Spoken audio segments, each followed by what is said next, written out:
You were linking cards to memories, basically trying to find some deeper value in this hobby of ours rather than treating cards like idols and obsessing over them. Instead, finding fulfillment in the process, in the community, the connections, linking them to memories that, whether that's related to your faith or the movie you love, or perhaps both, right? Because it can all be intertwined. Yeah. So, how has your Christian faith shaped your approach to collecting?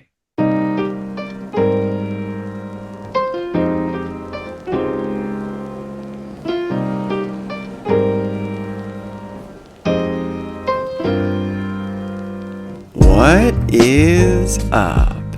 Welcome back to Fondling Cardboard. I'm your host, Mike Lakusta, aka the Golf Card Collector.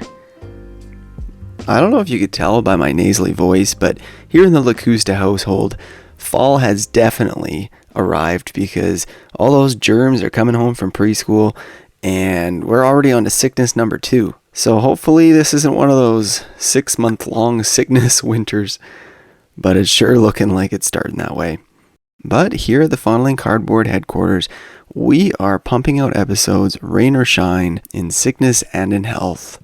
How does it go? Richer or poorer? I guess I'm trying to say I'm married to the hobby, and in the famous words of comedian William Montgomery, the Big Red Machine, I ain't never gonna stop. Ridiculous, Fondling Cardboard. Okay, after such a wacky intro, I figured I needed a bit of a reset to this episode because we're actually going to be getting into a really interesting and serious topic. So consider this my restart of the day. We've got guest Matt Galvin back on the podcast. This time, completely different subject. This is actually a topic that I just threw at him sort of last minute, let's say, when we recorded for last week's episode. And it ended up being so packed full of value for me. And what I think you, whether you're a Christian or not, might find to be valuable wisdom. I was going to say insights, but that just sounds too, too professional, too business-like. If I had to set a tone for the conversation with Matt this time around, I would say it's curiosity from my part and self-reflection and integration in between his hobby and his personal life on Matt's part. And I think that's something that a lot of us can get something out of, whether you're religious or not.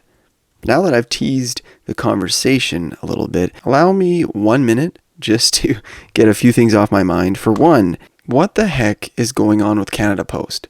Now, I know the viewership of this podcast is like 80 or 90% outside of Canada, so you guys probably aren't even aware, but Canada Post is on strike right now, and in a hobby where, we're shipping these little pieces of cardboard back and forth to each other, the mail service is a pretty critical service. So to you fellow Canadians out there, just know you're not suffering alone.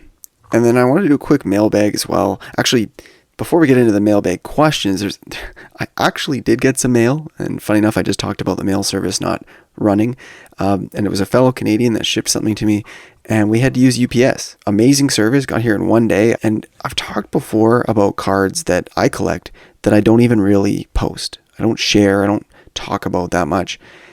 And when I got this package, man, let me tell you, it's the kind of thing that makes your jaw drop. I'm just sitting there taking pictures. But it's funny because I don't want to post the pictures. It's not pictures to share. It's pictures for my own memories. And, one close friend of mine, I sent him a picture right away. But other than that, I didn't feel the need for external validation. And that's really a sign that this is a card I'm really excited about.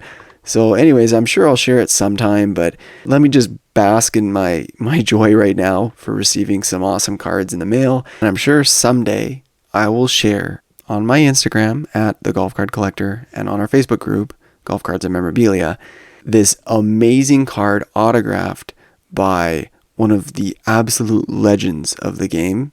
And I guarantee if I let you have 10 guesses, you wouldn't guess who the golfer is. I literally just recorded myself laughing like Count Dracula from Sesame Street, and I just had to delete it. I couldn't force myself to put it in this podcast, especially after I had just been acting goofy and said I wanted to transition to a serious subject. You know what? Okay, well, let's just jump. Let's just jump into the conversation, and we'll hit on the mailbag questions at the end. So, just to cue up the interview again, Matt Galvin is on Instagram. Straight running cards, I think it is. Straight race cards is his Instagram handle. And Matt and I connected over the podcast, over golf cards, and one thing led to another in our conversation, and we ended up talking about an incredible amount of subjects. Like we probably had a dozen unique conversation starters that we were ready and prepared to talk about last time we recorded. And I think the topic of religion came up when we were talking about family businesses, and I had noticed on his profile that he was a Christian, and for some reason I was just curious if faith could have possibly been a missing ingredient in some of the family businesses that I had witnessed and dabbled in ever so slightly. I realize I'm being vague, but I don't want to talk too much about, what Matt and I have each gone through in our personal and professional lives, but in any case, that's sort of where this started. But of course, both being avid card collectors, I was then curious if we could kind of pivot that talk of faith and Christianity into a conversation about cards. Now, I know I'm 6 minutes into this episode. I've mentioned the word faith and Christian and religion several times, and I really don't want to alienate listeners here, because I actually heard a comedian, Rick Glassman, talking on a podcast. Oh, geez, this is a comedian-heavy episode. I didn't intend for this. But anyways, he was on Rainn Wilson's podcast called Soul Bloom.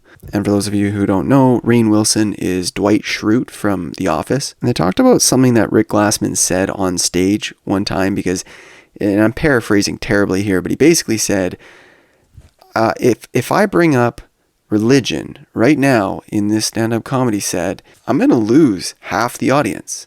Half of you guys are just going to shut off. And so as you listen to this conversation, whether you're Christian, different religion, or hardcore atheist, enter this conversation with one question in mind. What is your self-worth and identity in the hobby, and how does it affect your collecting? How has your Christian faith shaped your approach to collecting? Yeah, that was probably one of the biggest barriers for me to jumping in the hobby. And I say that because I was really struggling with the question of cards are such a material thing. I'm collecting all these cards. As a Christian, like, my worth and identity isn't in a physical thing, like it's in my faith. So especially as I navigate, I remember really processing, like, do I buy this T206 Christy Mathewson card? I had an opportunity to buy it. It was, I think, $700. And I was like, man, that is a lot of money to spend on a card. I was okay buying some, but when I got to the big boy card, I was really struggling with that. But then as I looked at scripture and like what that would say, I was looking at a couple things, and it was Proverbs, I think it's Proverbs 17, talks about joy tears up the heart. And then I looked at Matthew 6, which is a little bit in a different direction. It's saying, like, don't store up your treasures in heaven where moths will destroy, but lay up your treasures in heaven. So as I navigate that, I said, okay, what do I do with this? And I remember it was actually something that I heard from Dr. Beckett, not personally, but I heard him on an interview with some guys, and they asked him the same question. And his response was, I hold things loosely, and I really like that. Or hold cards loosely, and I really like that. And so I do think that God has, given us a passion for cards and the joy that, like, is amazing. I think that God loves that we love things like cards. But I do think there's a line where we have to be very careful that we don't put our satisfaction and hope and worth and identity in these cards. And so I try to be very careful about that, that I don't put my worth into these cards. And so, the good barometer for me is, if someone came up to me and was like, hey, man, like, if you had to, like, I asked myself the question, like, if I had to sell all my cards tomorrow, like, would I be okay with that? And as a believer, like, as a Christian, I have to say, like, yes, like, I would be absolutely okay with that, because at the end of the day, they're just, pieces of cardboard. Like, man, I love these things, and I love how I can, some of these cards can remind me of truth, but at the end of the day, they're not the end result. What I'm chasing after is to go on mission for God and do that every day and be faithful in my walk with God. And so, but at the same time, I would say like I love the fact that I can, I look at like a Christy Mathewson, whose story is, he was an amazing baseball player, but they called him the Christian gentleman. And he's one of the first guys that I got cards of because I loved his example in sport. And so I love the fact that I can pull out. I've got two currently right now. Kind of my big pickup this year was the T206 White Cap Christy Mathewson. And I just love that these cards remind me of, a guy that was faithful in his walk with the Lord. And so there are some really cool ways that you can still glorify God, in the way you collect, but you have to be careful. And I think you have to be careful from, a monetary standpoint, but then you also just have to be careful with just your identity and value and worth. So I've been trying to navigate that well. I miss the mark often, but it's been a great journey. And that's where I've got guys in my Bible study, or we call a community group back at home, of three guys that I meet. We met this morning at 6 a.m. just to talk about our marriages and our lives. And it's in those type of situations where I can bring something like a card purchase or something to them and say, hey, what do you think about this? And, to get their counsel and wisdom, which is really helpful. So that's really been a great way that I've navigated this. And, it's not been perfect, but I think it's been a good way to go about it, being a Christian in the card collecting world. Yeah, that's great. You've got these guys that you can lean on to validate the choices you're making, to guide you with future decisions. The tension between enjoying the hobby and then not becoming too obsessed with these material possessions is something that's really intrigued me as a little bit of an outsider. Like religion is always something, specifically Christianity, something that's always kind of drawn me in, but I haven't fully surrendered to it. And as I'm enjoying the hobby, as I'm doing this podcast, as I'm collecting cards, somehow Christianity kind of pops into my mind and I try to explore a little bit. And I think that's important, that you can incorporate higher value things in your life into what seems to be the mundane. And not only will it create more fulfillment in that activity, in the hobby for me, for instance, but it might actually help me learn. In talking to guys like you, Matt, I might learn more about faith and how I might be able to overcome some of the hurdles that I'm looking at.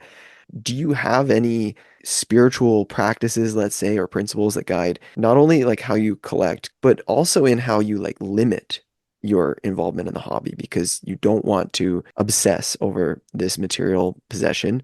How do you actually internally kind of limit your involvement? There's been a few misses in my life. I have an addictive personality. And so I know that about myself. There's been avenues in my life where I've missed the mark on that. Knowing that about myself, I have to be very careful on different hobby things. Like, a good example would be like breaking or opening packs. I'm a vintage guy, so that helps a little bit for the packs. But, who doesn't love to bust open a pack?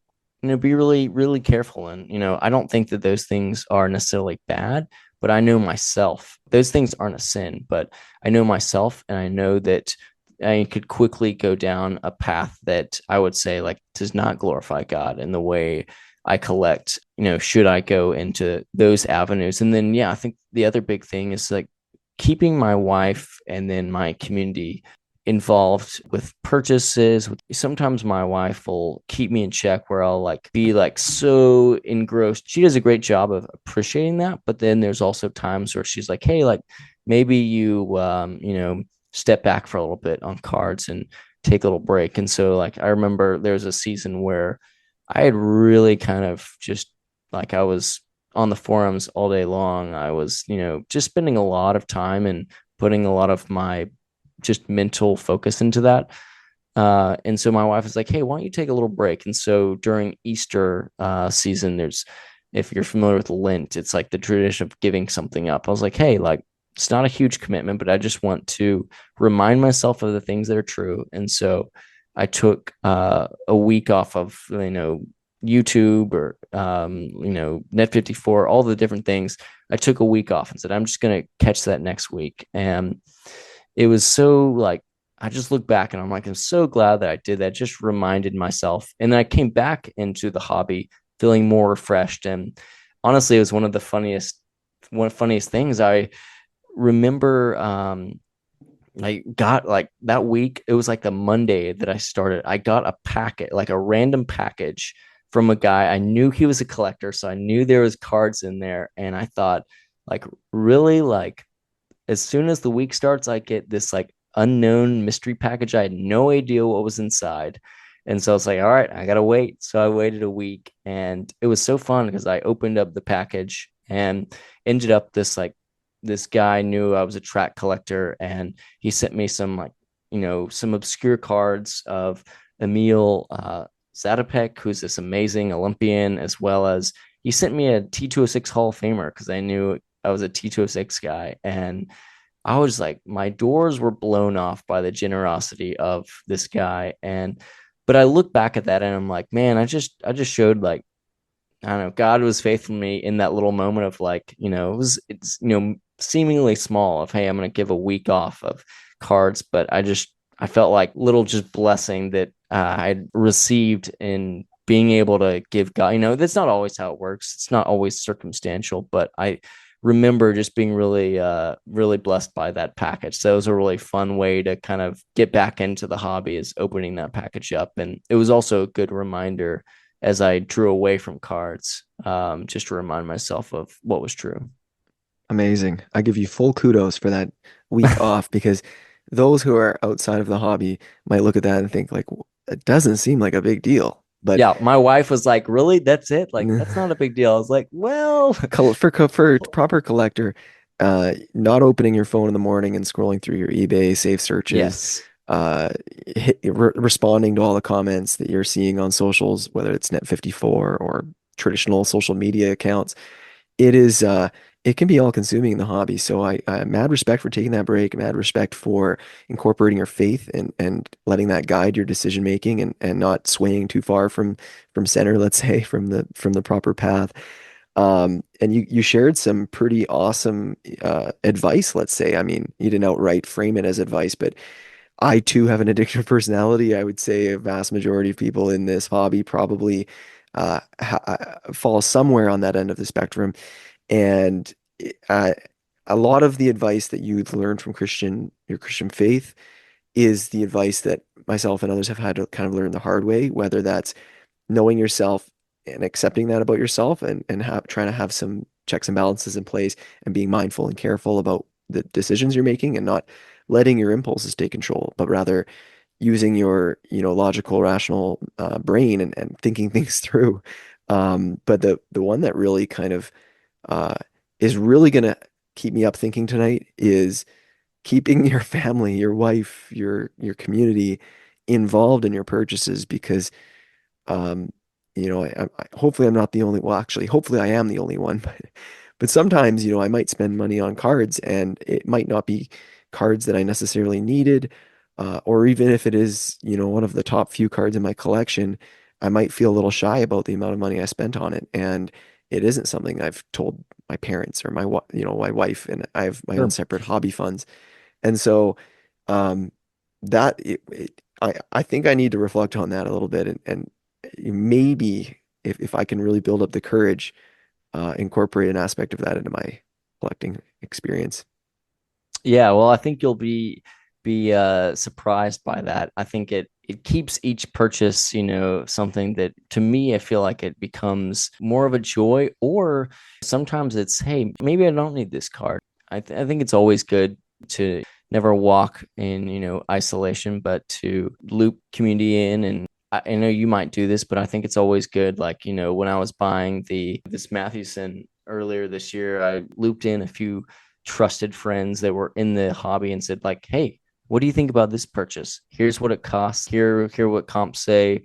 What do you think about this card? Is it worth it? And to get some affirmation from them too, of from a card standpoint of like, hey, that checks out. But then one of those guys is also a believer, a Christian, and so it's also helpful to hear his perspective as well, where he kind of understands both worlds. So because my wife doesn't understand cards, she doesn't know the difference between, a 91 Donruss and a T206 Hall of Famer. Trying to explain that to her can be difficult, but thankfully she's been supportive. I'm so grateful for her. But yeah, it's helpful to have other folks that understand the sandbox that you're in. Awesome. Hey, I think there's probably more avenues when it comes to Christianity and spirituality and we can talk about in cards, but we're probably nearing the end of our time today. Matt, I'd love to, talk with you again on that topic, on collecting with young children, on finding joy with cards, and then all these other kind of topics that you and I were hashing out in private. Yeah. Maybe we'll stop there. Hope you'd be happy to come back again. And actually, one other thing, just because I know you're a runner and maybe like running cards, Topps Allen and Ginter 2024 just released, and there is a Usain Bolt, I believe his first pack pulled cards. Oh, wow. That's a big And deal. yeah, it is. Now, Usain Bolt had a couple of Sports Illustrated for Kids cards. I think in the late 2000s, well, it was around '08, I guess, that he was making his big runs. So those cards I think will still have value, but yeah, it'll be fun to get his first pack pulled cards and more importantly his first pack pulled autograph cards. Not that you're a modern collector, but for those listeners out there that are really getting inspired by all this running talk, go check out Alan Ginter. Oh, and also Xander Schauffele and John Daly. For those golf fans, they're going to be out in Alan Ginter this year. Oh, fantastic. Man, I'm feeling inspired. It's fun, man. I hope you really enjoyed that conversation with Matt, and now you have a bit more insight into why Matt would love the movie Chariots of Fire so much. It just combines his passion for running, for faith, for everything. And it's pretty cool that he managed to create this project of collecting the Chariots of Fire cards, which is something we talked about in last week's episode, so if you haven't listened to it already, go check it out. But I guess moreover to the conversation we just had, I really appreciated hearing, Dr. Beckett's wisdom, for example, that he holds cards loosely. Hearing Matt say that if he had to sell every card or get rid of every card tomorrow, he would have to be okay with that as a Christian. And it all comes down to what is your worth and identity? Because when I think about getting rid of all my cards, I get this tugging feeling in my chest, like no way. And so I guess I got some work to do to really find out like what is my self-worth and value in this hobby, and how is that connected to my life and my life and my worth and identity outside of the hobby. Anyways, it's been over a week since Matt and I talked and recorded this conversation, and I have to be honest with you. I haven't told my wife, what my typical spending is on cards or particular pickups, but maybe it's something I'll work towards as well. But baby steps for now. Next week we have the three-peat appearance on the show of Jason Joyner to carry on this conversation that Matt and I started, taking a different turn, different angle on it. But of course, Jason is a faithful man, and he's got all kinds of wisdom to unpack on this topic of connecting faith and cards, in particular Christianity. I'd be curious to know what you guys thought of this episode. Is it taboo? Is it interesting for you to hear of somebody of faith and connecting that to collecting habits and advice? I know I really enjoy it, and ultimately I make this podcast as kind of my self-exploration into the hobby and myself, but I want to make sure it's still relevant and interesting for you, the listener. And so if you are a person of faith, whether it's Judaism, Christianity, or anything else, I'd actually really like to hear from you, because not that this is going to become this reoccurring series or anything like that, but I do have an idea inspired by something Jason suggested offline to bring together a few different people of faith and get some different perspectives about collecting and values and identity in the hobby, and what are some practical ways to incorporate those theologies and wisdom into your hobby practice. Anyways, long story short, shoot me a note if any of that resonates with you, and I'll see you guys next week. Mike, Golf Card Collector, signing out.